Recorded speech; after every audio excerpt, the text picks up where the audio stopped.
Good morning बच्चों। आज हम बहुत ही स्पेशल पढ़ने वाले हैं एक फंक्शन के बारे में, ग्रेटेस्ट इंटीजर फंक्शन। ये बार बार परेशान करेगा आपको। अलग से टॉपिक तो नहीं है बट कहीं भी यूज हो जाता है। इंटीग्रेशन में मिल जाएगा, डिफरेंशिएशन में, कहीं कॉन्टीन्यूटी, डिफरेंशिएबिलिटी, किसी भी टॉपिक में पर्टिकुलर आ जाता है ग्रेटेस्ट इंटीजर फंक्शन। तो अभी हम इसी के बारे में बात करने वाले हैं कि ग्रेटेस्ट इंटीजर फंक्शन क्या होता है। आपने इस तरीके से लिखा देखा होगा कहीं कहीं पर कि एक्स एक बिग ब्रैकेट के अंदर, एक रेक्टेंगल ब्रैकेट के अंदर लिखा होता है। इस तरीके का जो रिप्रेजेंटेशन होता है, समझ जाना कि ये ग्रेटेस्ट इंटीजर होता है, ये ग्रेटेस्ट इंटीजर। और डेफिनेशन लिखी होती है इसकी, मैं सामने लिख देता हूँ।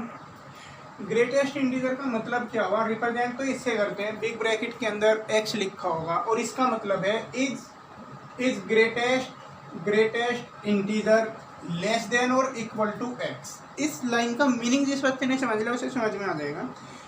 जैसे कि यहाँ पर हमने इस तरीके से लिखा और इसका मतलब क्या है कि इसका जो आंसर आएगा ना, इसका जो आंसर आएगा वो एक ग्रेटेस्ट इंटीजर होगा जो कि इस एक्स से या तो कम रहेगा या इसके इक्वल रहेगा। डेफिनेशन को पकड़िए आप, क्या लिखा हुआ है कि इसका जो आंसर है यानी ग्रेटेस्ट इंटीजर, इज मतलब इक्वल टू, किसके इक्वल है, एक इंटीजर के, एक बड़े से बड़े इंटीजर के। ग्रेटेस्ट इंटीजर मतलब एक बड़े से बड़े इंटीजर जो कि कम होगा या इक्वल होगा एक्स के। एक ऐसा बड़े से बड़ा इंटीजर जो एक्स के या तो इक्वल हो या एक्स से कम हो।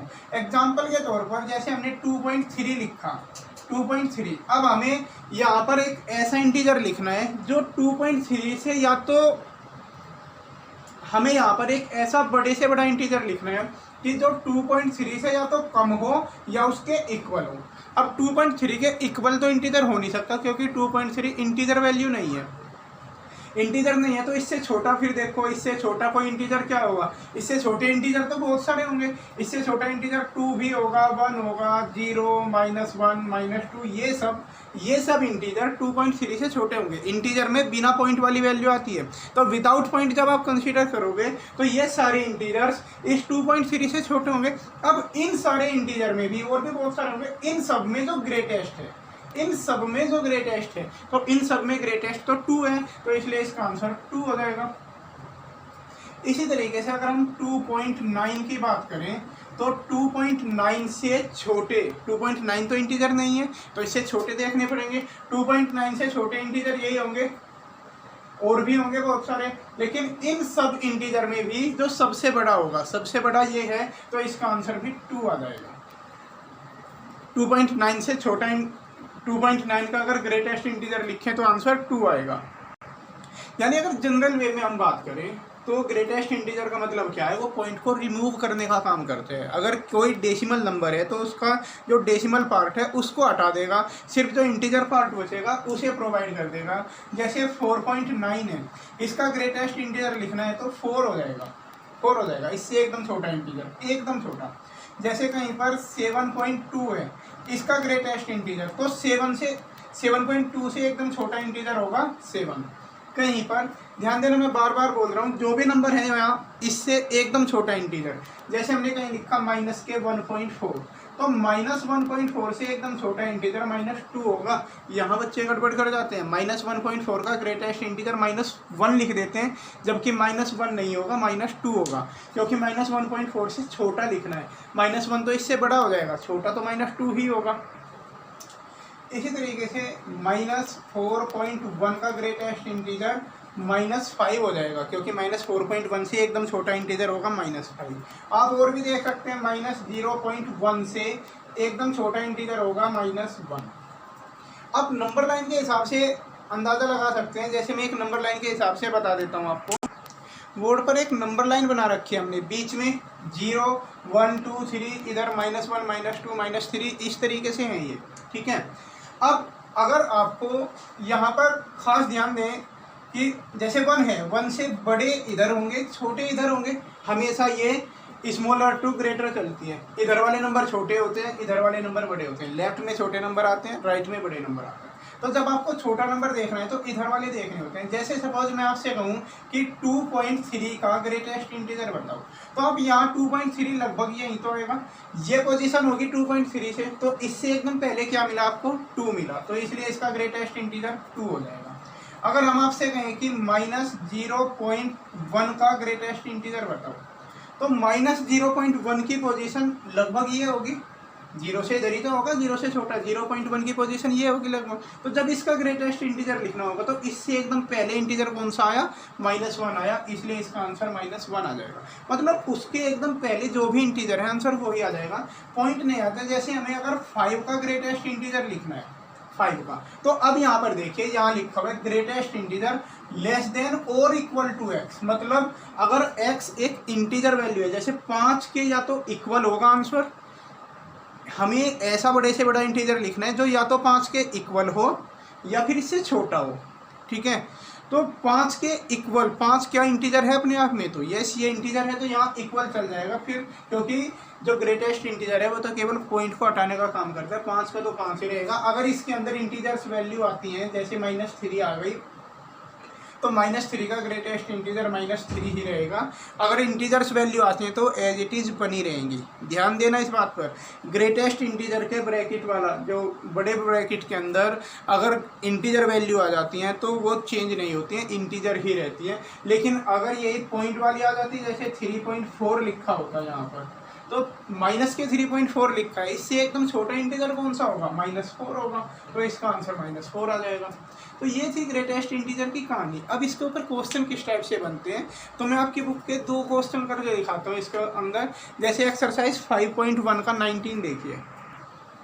जैसे बुक के अंदर आपने पढ़ा होगा, क्वेश्चन नंबर 19 लिखा है, so that the function g(x) equal to x minus greatest integer x, ये ग्रेटेस्ट इंटीजर x है, is discontinuous for all integer points. मतलब जो भी इंटीजर वैल्यू होंगी, अगर x की वैल्यू कोई इंटीजर आप लोगे तो वहाँ पर ये फंक्शन डिसकंटिन्यूअस हो जाएगा। ये बात हमें प्रूव करनी है। अब इंटीजर वैल्यू तो बहुत सारी हो सकती हैं, तो जब आपको बहुत सारी वैल्यू में से कोई एक सेलेक्ट करनी हो तो उसे हम सी लेट कर लेते हैं कि लेट, यहाँ हम लिखेंगे let c be any integer.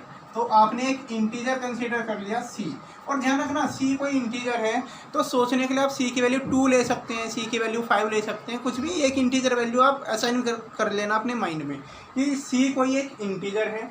अब हम चेक करेंगे इसकी कंटिन्यूटी को हम डिस्कस करेंगे at X equal to C पर। So discuss continuity of g(x) at x equal to C. तो जब x इक्वल टू सी पर हम डिस्कस कर रहे हैं तो कंटिन्यूटी के लिए 3 चीज़ें हमें फाइंड करनी होती हैं, left hand limit, right hand limit और फंक्शन की वैल्यू। तो लेफ्ट हैंड लिमिट का फॉर्मूला हमारे पास ये होता है, limit x tends to c negative f(x), जिस पॉइंट पर फाइंड करते हैं वही। फिर नेक्स्ट लाइन में लिखेंगे limit h tends to 0 f c minus h लिख दिया जाएगा यहाँ पर।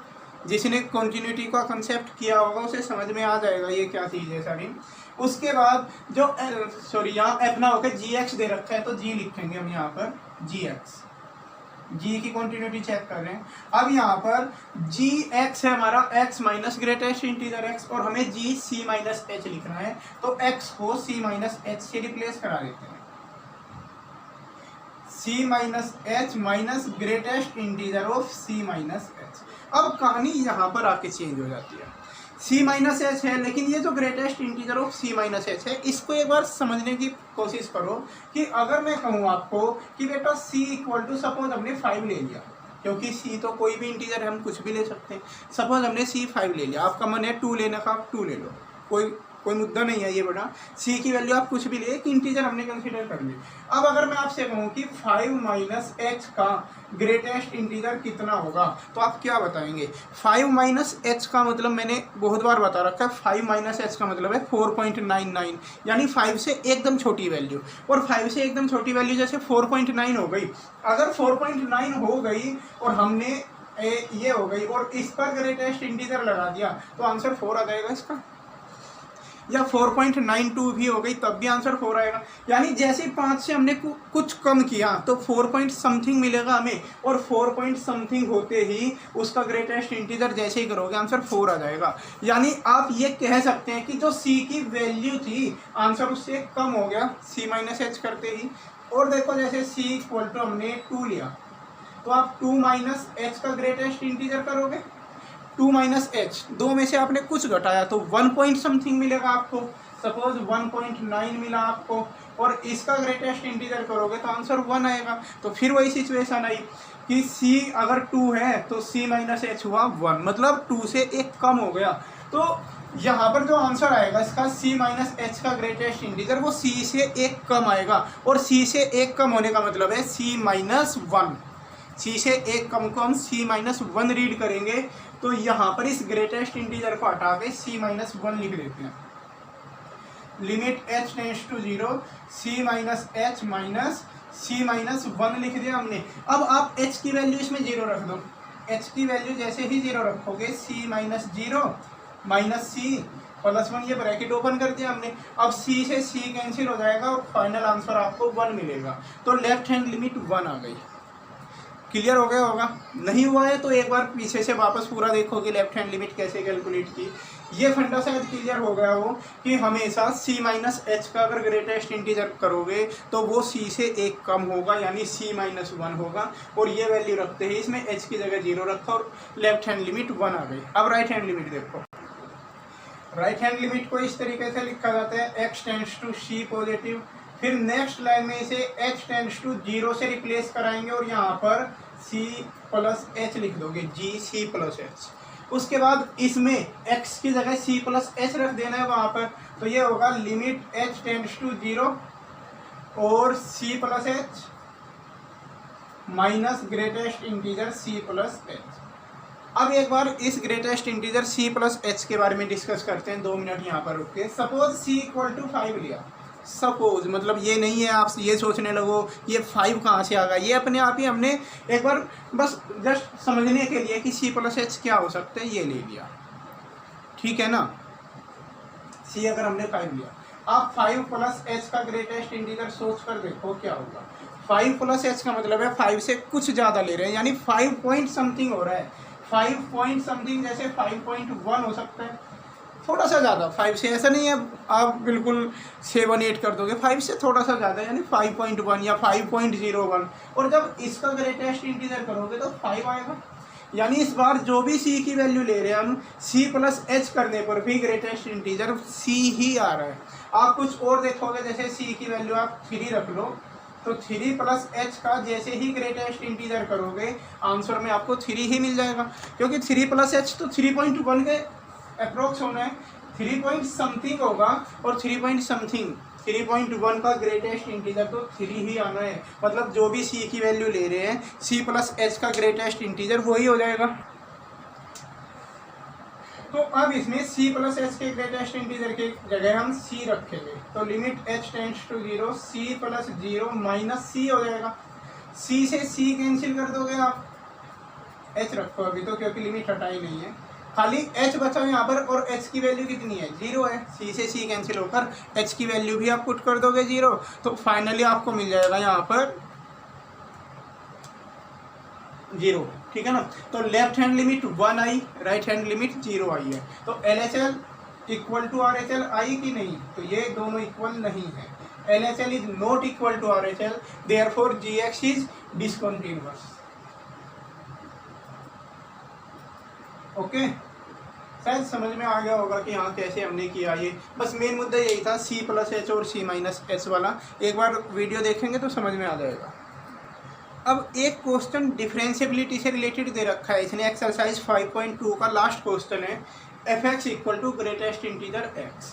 और इसमें हमें ये कहा गया कि प्रूव करो ये x equal to 1 and x equal to 2 पर डिफरेंशिएबल नहीं होगा। ओके, अब हमें प्रूव करना है कि ये 1 और 2 पर डिफरेंशिएबल नहीं होगा। 1 पर मैं कर देता हूँ, 2 पर आप अपने आप कर लेंगे, बिल्कुल सेम प्रोसीजर फॉलो होगा। तो डिफरेंशिएबिलिटी वाला मैंने एक वीडियो डाल रखा है, पहले उसे देख लेना, उससे डिफरेंशिएबिलिटी का कंसेप्ट आपको मिल जाएगा। डिफरेंशिएबिलिटी में लेफ्ट हैंड डेरिवेटिव और राइट हैंड डेरिवेटिव दो फाइंड करते हैं, दोनों अगर इक्वल आ गए तो डिफरेंशिएबल होगा और दोनों इक्वल नहीं आए तो डिफरेंशिएबल नहीं होगा। तो हम लेफ्ट हैंड डेरिवेटिव और राइट हैंड डेरिवेटिव दोनों कैलकुलेट करते हैं। तो x इक्वल टू 1 के लिए लेफ्ट हैंड डेरिवेटिव तो ये होगा, राइट हैंड डेरिवेटिव ये होगा f1 minus h minus f1 upon minus h। Formula होता है f(x minus h minus f(x) upon minus h। x की वैल्यू 1 लेनी है तो यहाँ पर 1 ले ली। राइट हैंड डेरिवेटिव का होता है f(x plus h minus f(x) upon h। तो यहाँ पर x की वैल्यू हमें 1 लेनी थी, तो हमने x की वैल्यू 1 लेकर ये कर दिया। अब क्या होगा, लिमिट h टेंड्स टू 0 और वैल्यू रखनी है बस आपको। f(x) दे रखा है ग्रेटेस्ट इंटीजर x की जगह 1 माइनस h लिख देना है हमें, greatest integer 1 minus h minus f1 मतलब 1 का greatest integer upon minus h। अब नेक्स्ट लाइन में आप इसे देखिए, 1 माइनस h मतलब 1 में से कुछ कम करेंगे, और 1 में से कुछ कम करने का मतलब है 0 पॉइंट समथिंग। 1 में से आप कुछ भी कम करोगे तो 0.9 या 0.8 कुछ मिलेगा। जैसे 1 माइनस h है, 1 में से कुछ माइनस किया 0.8 मिला, सपोज आपको या 0.9 मिला, 0.9 का ग्रेटेस्ट इंटीजर 0 ही तो होगा। तो 1 माइनस h का ग्रेटेस्ट इंटीजर 0 माइनस 1 का ग्रेटेस्ट इंटीजर 1 ही रहेगा, क्योंकि इंटीजर वैल्यू अगर आ जाती है इसके अंदर तो वो एज इट इज बनी रहती है, अपॉन माइनस h। यहाँ इस माइनस से ये माइनस खत्म होगा, h की वैल्यू 0 मिलते ही आपको इन्फिनिटी मिल जाएगा। यहाँ पर जैसे h की 0 रखोगे 1/0 यानी कि इन्फिनिटी, तो लेफ्ट हैंड डेरिवेटिव की वैल्यू इन्फिनिटी आ गई। अब राइट हैंड डेरिवेटिव कैलकुलेट करते हैं, तो इसमें x की जगह रखा हमने 1 प्लस h, तो 1 प्लस h का ग्रेटेस्ट इंटीजर माइनस 1 का ग्रेटेस्ट इंटीजर अपॉन h। अब 1 प्लस h जैसे 1 में आप कुछ ऐड करेंगे तो 1 पॉइंट समथिंग होगा, 1 प्लस h को आप 1.1 लिख दो, और 1.1 का ग्रेटेस्ट इंटीजर तो 1 होगा, तो 1 प्लस h का ग्रेटेस्ट इंटीजर 1 हो जाएगा। तो लिमिट h टेंड्स टू 0 ये 1 हुआ, माइनस 1 का ग्रेटेस्ट इंटीजर भी 1 और अपॉन h। अब 1 में से बन जाएगा 0 बनेगा, ये 0 upon h, limit h tends to 0, तो आंसर 0 आ जाएगा। यहाँ पर यहाँ कन्फ्यूजन हो सकती है किसी को, यहाँ कन्फ्यूजन जरूर होगी कि यहाँ भी h की वैल्यू 0 रखते तो ये 0/0 बनता है, और 0/0 इनडिटर्मिनेट फॉर्म है। जब 0/0 बने तो वैल्यू नहीं रखी जाती। यहाँ पर 1/0 बन रहा था, 1/0 की वैल्यू इन्फिनिटी होती है, बट 0/0 की वैल्यू इन्फिनिटी नहीं होती है। वो एग्जैक्ट 0 है, ये अप्रोक्स 0 है, उसके एग्जैक्ट 0 होने के कारण आंसर 0 आ जाएगा। समझ में आई हो तो अच्छी बात है, नहीं आई हो तो कोई बात नहीं, याद रख लो आप, ये 0 आ जाएगा, ये इन्फिनिटी आ जाएगा। ओके, LHD इन्फिनिटी, RHD 0 दोनों इक्वल नहीं आए तो लिख दोगे कि since LHD is not equal to RHD therefore fx is not differentiable at x equal to. Okay, तो डिफरेंशिएबिलिटी का क्वेश्चन ये था। तो इस वीडियो में हमने ये डिस्कस किया कि ग्रेटेस्ट इंटीजर के ऊपर आपके क्वेश्चन या तो कॉन्टिन्यूटी से बनते हैं या डिफरेंशिएबिलिटी से। बाकी छोटी मोटी वैल्यू आपको कहीं मिल जाए ग्रेटेस्ट इंटीजर कि 2.3 का कितना होगा तो आपको पता होना चाहिए, बस ये यूज थे इनके, कर लेना इस टॉपिक को।